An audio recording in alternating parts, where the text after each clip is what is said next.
Қайырлы күн достар, менің каналыма қош келдіңіздер. Бүгін сіздермен бірге қызанақ тұздайтын боламыз. Оңай әрі тез тұздалатын жолымен бөлісетін боламын.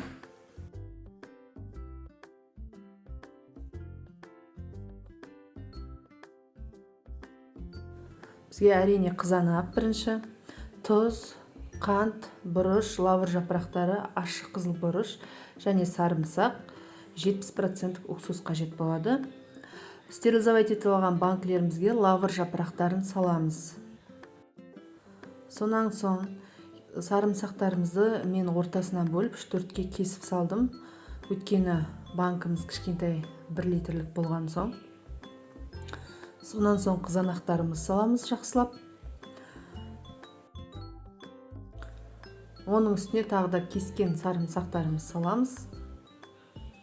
Ащы қызыл бұрышты 3-4 бөлікке бөлеміз да 1 бөлігін банкіге саламыз. Оның үстіне түйір қара бұрыш саламыз. Жақсы қайнап тұрған суымызды құйып, 10-15 минутқа бетін жауып қоямыз. Сонан соң суды төгіп тастап, қантымызды, тұзымызды саламыз.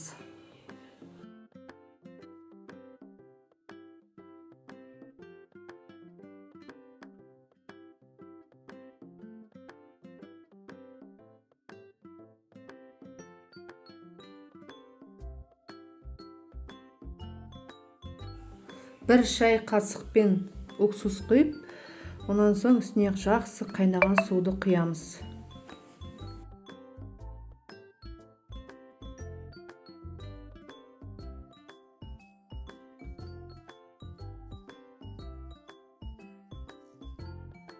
Қақпағын жауып, жақсылап, сонан кейін төмен қаратып тексереміз. Суы ағып тұр ма, ағып тұрған жоқ па? Сонан соң төмен қаратып, жылы жерге қоямыз суығанша. Міне солмен тұздалған қызанақтарымыз дайын болды. Видеоны соңына шейін қараған болсаңыздар, лайк қойып, комментарий қалдырыңыздар. Сіздермен әлі талай рецепт бөлісетін боламын. Келесіде кездескенше сау болыңыздар.